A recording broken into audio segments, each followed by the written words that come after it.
Welcome you all to Etsarthi. So, guys, today we have with us another special guest, Deekshita Joshi, All India Rank 58 UPSC CSC 2022. The unique thing about Deekshita's story is that she has failed prelims exam twice.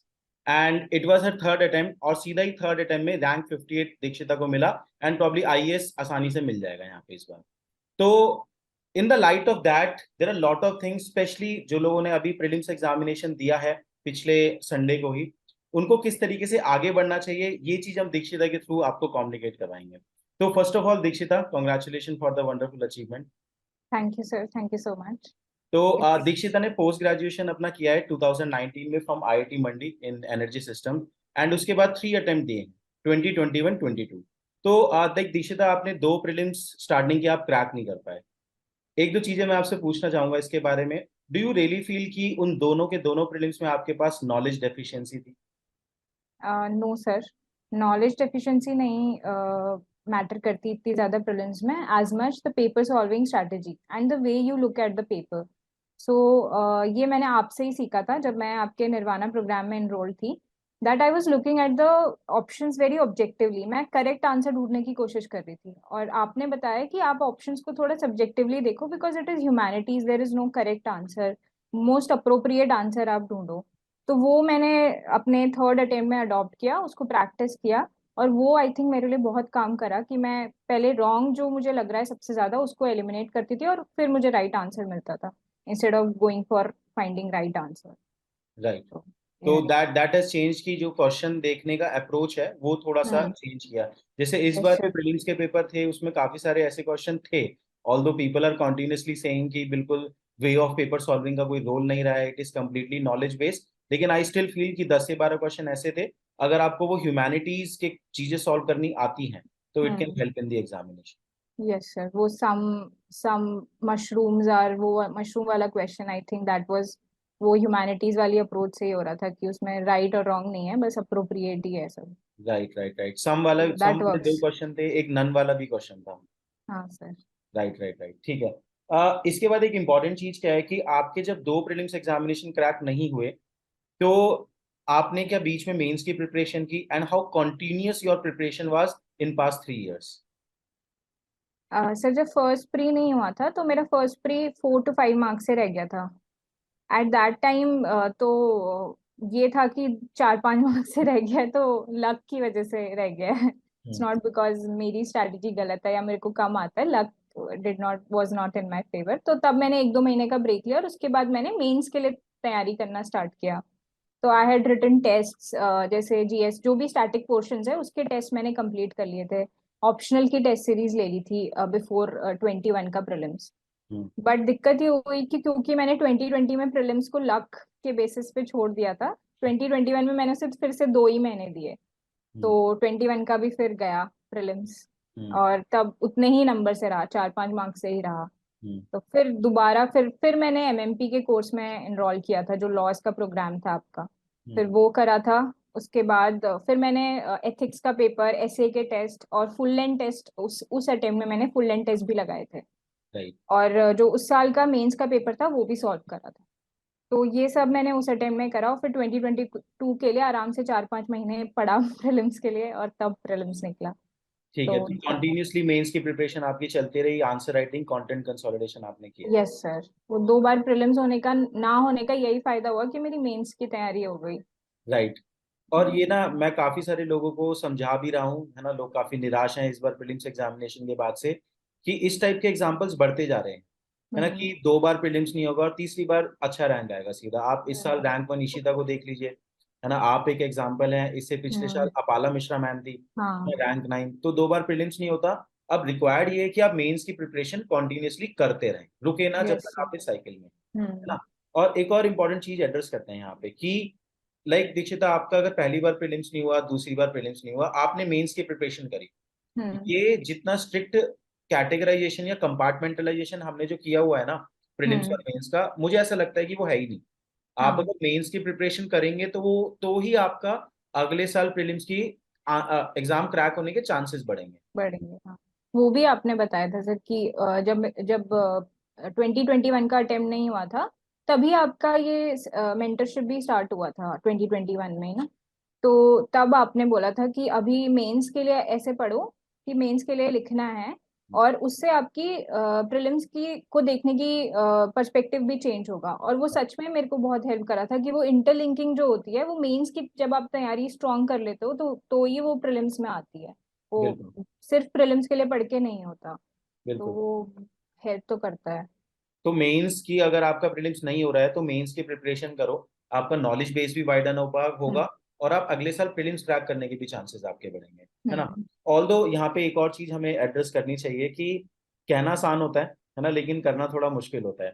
Like हाँ it sir. Must be difficult for you कि दूसरी बार specially मुझे लगता है कि जब दूसरी बार भी आपका प्रीलिम्स नहीं हुआ होगा 2021 में, उसके बाद फिर आपने एमएमपी ज्वाइन किया, आपने बताया अभी hmm. Live answer writing mains mentorship program, answer writing की और मेंस एग्जामिनेशन लिखा घर पे बैठ के, एज यू हम्म। सेड, तो काफी डिफिकल्ट रहा होगा, यस सर। है ना। तो हाउ डिड वो you cope up with that, क्या थिंकिंग था उस टाइम पे? सर पहले तो वो जब आप लॉ सेशंस लेते थे तो आप उसमें मेंटरशिप भी लेते थे। जो निर्वाणा प्रोग्राम था उसमें मेंटरशिप सेशंस भी होते थे। तो राइट। उनसे ना एक कम्युनिटी फीलिंग भी आती थी कि हाँ अपने जैसे और लोग भी हैं जिनका प्री नहीं हुआ है इस बार, राइट। या 2 बार से नहीं हो रहा है, किसी का 3 बार से नहीं हो रहा है। तो वो एक ये था। और दूसरा, जैसे मैंने कहा, मैं मेंस के जब टेस्ट लिखती थी तो मुझे रिव्यूज अच्छे मिलते थे। तो आई न्यू कि एक बार मुझे मेंस लिखने दिया तो I be able to clear it. तो थर्ड अटेम्प्ट मैंने इसी माइंडसेट से दिया था कि बस ये लास्ट अटेम्प्ट है, इस अटेम्प्ट में मेरा प्री होगा तो होगा, इसके बाद मैं छोड़ रही हूँ। कि बिल्कुल ऐसे ऐसी क्या बात हो गई कि प्री नहीं हो रहा है। बिल्कुल। तो इस माइंडसेट से ही मैं प्री की तैयारी भी कर रही थी और मेंस के लिए आंसर राइटिंग भी कर रही थी। तो कहीं ना कहीं वो गुस्सा भी आना चाहिए सर, मुझे लगता है कि जब आपका नहीं हो रहा है तो you should feel bad also, and थोड़ा गुस्सा होना चाहिए कि कैसे नहीं हो रहा है मेरा प्री। तो राइट राइट वही वही फ्यूल मेरा वही था पूरे टाइम कि मैं गुस्से में ही थी जब तक प्री राइट। नहीं निकला था। ठीक है, थोड़ा अग्रेशन तो रिक्वायर्ड है, जैसे कि मैं हाँ बोलता सर। हूँ कि आप अपने ट्वेंटीज में अपनी ईगो को थोड़ा सा अनसेटल्ड रखिए, है ना, हाँ कि सर। वो जब तक ईगो थोड़ी अनसेटल्ड होगी तो वो आपको भगाती रहेगी और मेहनत कराती। हम्म। ठीक हम्म। है, फेयर इनफ। तो माइंडसेट थोड़ा गुस्से वाला था, ठीक है। अब नेक्स्ट इंपॉर्टेंट चीज हम डिस्कस कर लेते हैं प्रीलिम्स का, तो चलो ठीक है। अब जिस टाइप का प्रीलिम्स आया है, आई एम अज्यूमिंग कि आपने पेपर देखा होगा अभी संडे को जो पेपर आया, सर ना देखा नहीं कुछ है वैसे, सुना है पर बहुत कि सुना है बहुत, मतलब यस। ऊपर ऊपर से देखा है। हाँ। तो कुछ सजेशन आप देने चाहेंगे अगर आप, क्योंकि फंडामेंटल चेंज है दीक्षिता, मैं थोड़ा सा बताता हूँ आपको पेपर के बारे में। कुछ फंडामेंटल चेंज है, there is no second doubt about it कि हम्म। अगले साल से कुछ चीजें प्रीलिम्स के लिए बदलनी चाहिए। जैसे हम्म। अगर आप टॉपिक्स का रेंज देखेंगे, ऑल्दो आप निर्वाणा प्रोग्राम में थे तो आपको याद होगा हम पहले भी बात करते थे कि टॉपिक्स की रेंज कंटेम्परेरी। बढ़ाने की जरूरत है, हम्म। डाइवर्सिफाई करने की जरूरत है, science and hmm. Tech, environment, IR, इन पे भी फोकस करने की जरूरत है। तो यस पेपर सर। उसी डायरेक्शन में शिफ्ट हो गया है। हम्म। तो और उसके बाद जो वो ऑप्शंस आते हैं, 1 पेयर करेक्ट, 2 पेयर करेक्ट, उसका क्वांटम बढ़ गया है, ये दो चीजें हम्म। है ना। यस तो sir. Anything you would like to suggest for those people who are giving the prelims examination next year? Sir एक तो ये है कि कोई भी पार्ट आप छोड़ के नहीं जा सकते हो। जैसे पहला होता था कि मिडिवल छोड़ दो, हाँ। या साइंस एंड टेक का एनसीईआरटी छोड़ दो, आर्ट एंड कल्चर थोड़ा नितिन सिंघानिया से देख लो हो जाएगा। बट आई थिंक अब आपको हर चीज को एक्सटेंसिवली करना चाहिए। जितना रिवीजन आप लक्ष्मीकांत का कर रहे हो उतना ही रिवीजन आप जो बायो की एनसीईआरटी है उसका भी करो, मेडिवल का भी करो और आर्ट एंड कल्चर का भी करो। तो एक तो वो मेहनत बढ़ जाएगी।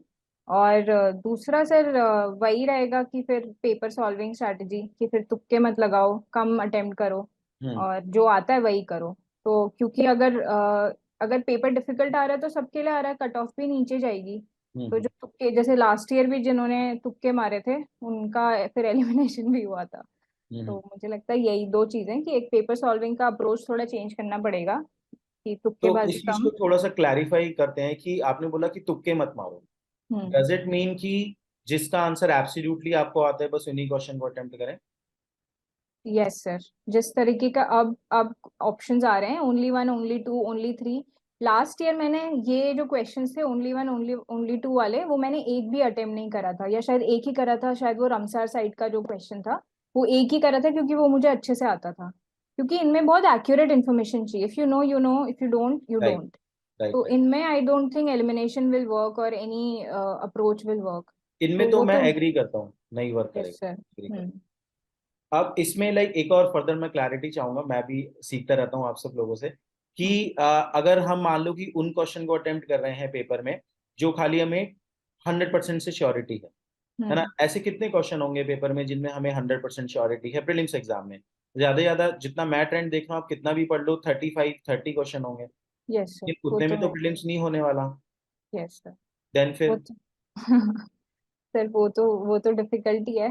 बट फिर मुझे लगता है कि फिर वो रिस्क भी तो आप बहुत ज्यादा ले रहे हो ना, ओनली वन ओनली टू वाले अगर ऑप्शंस हैं तो जिनमें वो ऑप्शंस नहीं दिए हैं, या तो फिर उन्हीं को अटेम्प्ट करो, उनमें ये ट्रिक्स लगाने की कोशिश करो, उनमें एलिमिनेशन अप्लाई करने की कोशिश करो।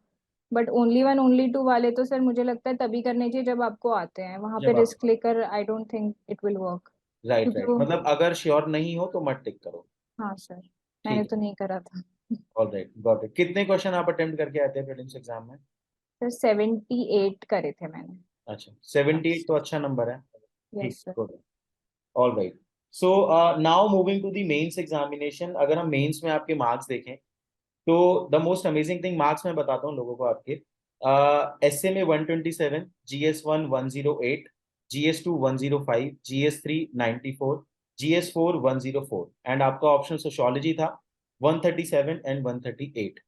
तो the most amazing thing I find out about these marks was the great balance you are having, है ना? यस। किसी भी पेपर में, जीएस के पेपर में ऑफ कोर्स आपने डबल डिजिट रैंक स्कोर किया है, अच्छे मार्क्स हैं वो, लेकिन हम्म। किसी भी पेपर में आउटस्टैंडिंगली भी अच्छे नहीं है और किसी भी पेपर में एवरेज भी नहीं है ना? हम्म। तो ये बैलेंस का क्या इंपॉर्टेंस है and how did you maintain that balance? Sir आपके एमएमपी प्रोग्राम में ही सबसे पहली एडवाइस जो आपने दी थी, जब हम पूछ रहे थे कि सर टेस्ट सीरीज में कितने मार्क्स आने चाहिए, कितने मार्क्स आने चाहिए, तो आपने बोला था कि किसी में भी 120 लाने का एम मत करो, हर पेपर में आपके 100 आने चाहिए, और उतना आप एम करो कि हर किसी का एवरेज उठाओ। तो वो मैंने करा कि मेरा कोई भी ब्लाइंड स्पॉट नहीं था। हम्म, चारों पेपर्स में there was no blind spot in my preparation, कोई भी टॉपिक मैं छोड़ के नहीं गई थी। तो एक ये था, तो आई थिंक दैट वर्कड। हम्म। और यही सर। ठीक है, ऑल राइट, मतलब बेसिकली किसी भी पेपर में अगर 120 मार्क्स आपको लाने हैं तो वो आप नहीं लाते, एग्जामिनर देता वो है ना? एग्जामिनर देता है। बिल्कुल बिल्कुल। हाँ सर। तो आप बस बैलेंस मेंटेन करके रखें ताकि किसी भी पेपर में एवरेज से नीचे ना जाए। हम्म।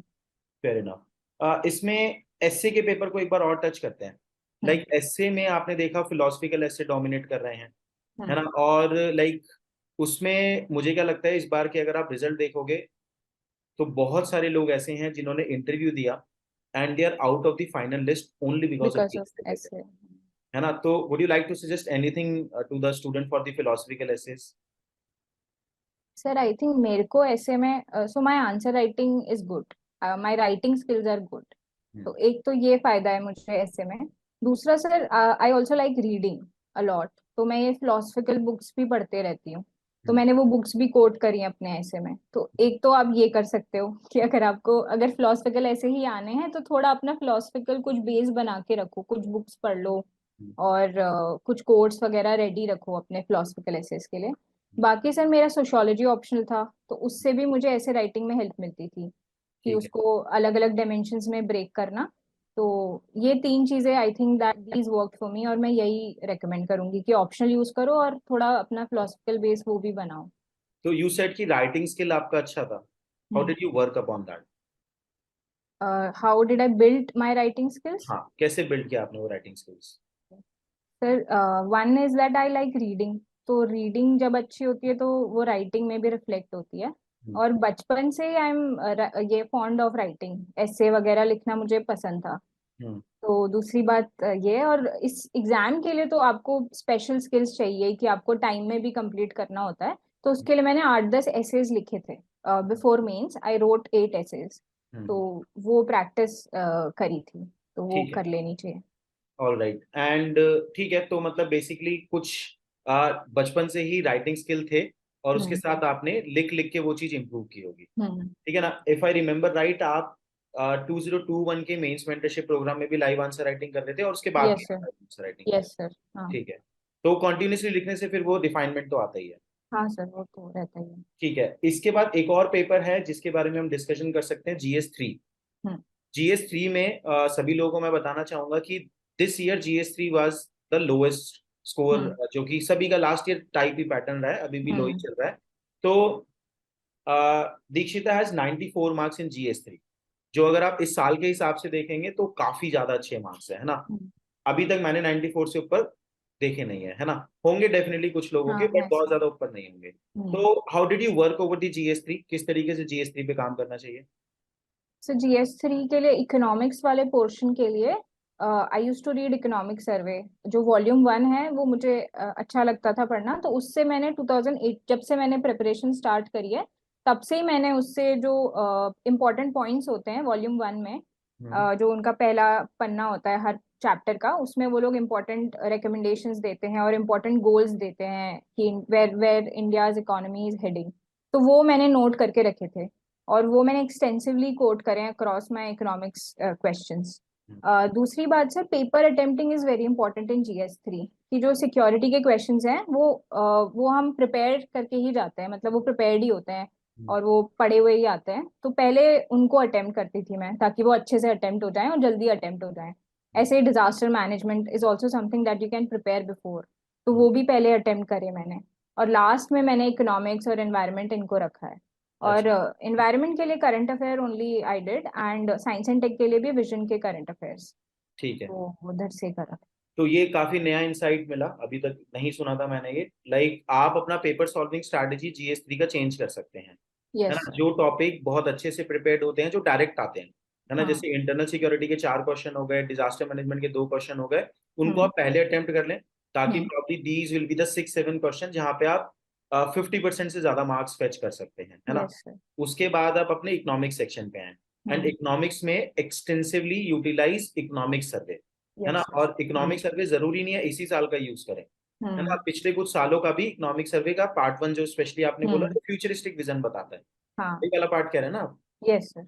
हाँ, काफी वॉल्यूम 1। इंटरेस्टिंग भी होता है वो, काफी इंटरेस्टिंग हाँ भी वो होता बहुत अच्छा भी लगता है पढ़ने में। है। हाँ हाँ। तो तो वो। उसको आप एक्सटेंसिवली यूज कर सकते हैं अपने इकोनॉमिक्स के आंसर्स में फॉर द हम्म। GS।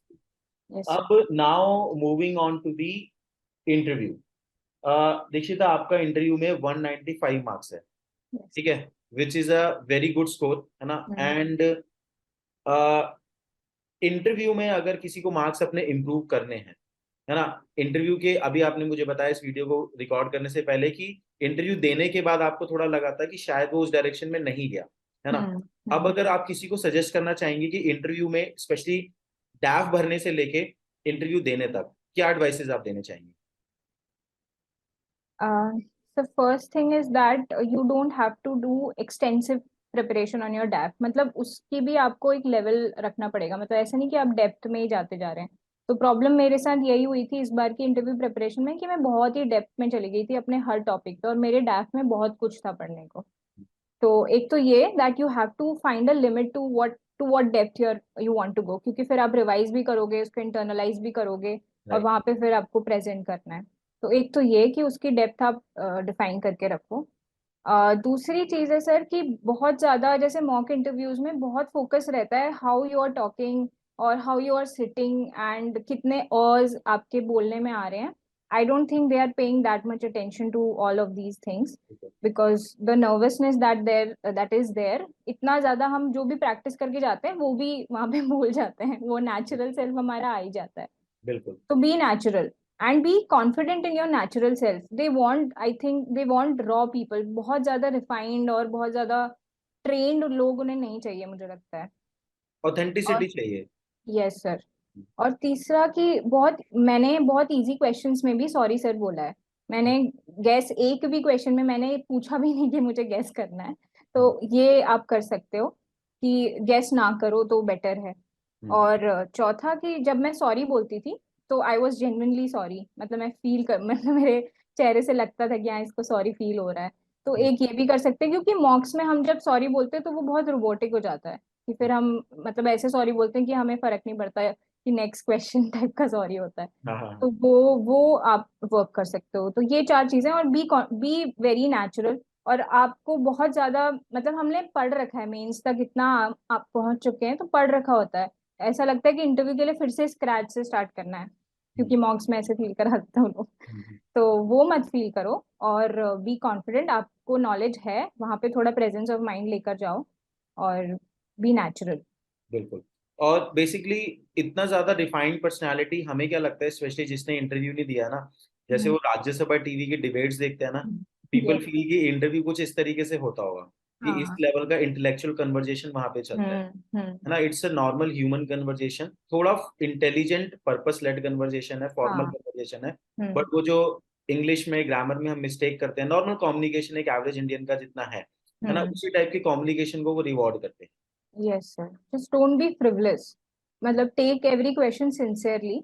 वो हम्म, मतलब ऐसा नहीं कि आप ड्राइंग रूम कॉन्वर्सेशन उसको बना दे रहे हो। हाँ, डोंट बी फ्रिवलेस, बट बहुत ज्यादा आपको इंटेलेक्ट बहुत ज्यादा वो एक्सपेक्ट भी नहीं करते, मतलब हम 20-22 साल के, मतलब 25 से 26 साल के ही हैं सर, बहुत ज्यादा नॉलेज तो हमें है भी नहीं। हम्म, और अगर हम ऐसा फील करके वहां जाते हैं कि नहीं मैंने तो अब सब पढ़ लिया और मुझे सब आता है तो वो आई थिंक वो बैकफायर भी करता है। बिल्कुल तो बिल्कुल। बी हम्बल, कि हमें नहीं पता होगा जितना उनको पता है। हाँ, ये सोचना बहुत जरूरी है कि आ, हम वहां पे हैं जहां से उनका करियर शुरू हुआ था शुरू और हुआ उनका था। करियर खत्म हो रहा है, ठीक है ना, तो the way they sir. See us is very different, है ना, यस सर। तो बेसिक कन्वर्जेशन ही करना, ठीक है। हम्म। All right. इसके साथ साथ एक और इम्पॉर्टेंट चीज आपकी प्रोफाइल में मैंने नोटिस की, you are from Uttarakhand, yes sir. And आपने घर से रह के अपनी प्रिपरेशन की थी या दिल्ली में आके आपने प्रिपरेशन की थी? नहीं सर, घर से ही करी थी। ठीक है, तो hmm. Did you faced any challenge, will you suggest कि जो भी फ्यूचर एस्पिरेंट है, क्योंकि आजकल काफी सारे स्पेशली उत्तराखंड में मैंने देखा है कि काफी ज्यादा ट्रेंड है कि दिल्ली जाके प्रिपरेशन करना है ना, तो what was your experience and what you will suggest to the future aspirants? So one thing that I will suggest कि जो भी अकेले, मतलब self study is the best I think in this preparation, आपको सेल्फ स्टडी ही चाहिए।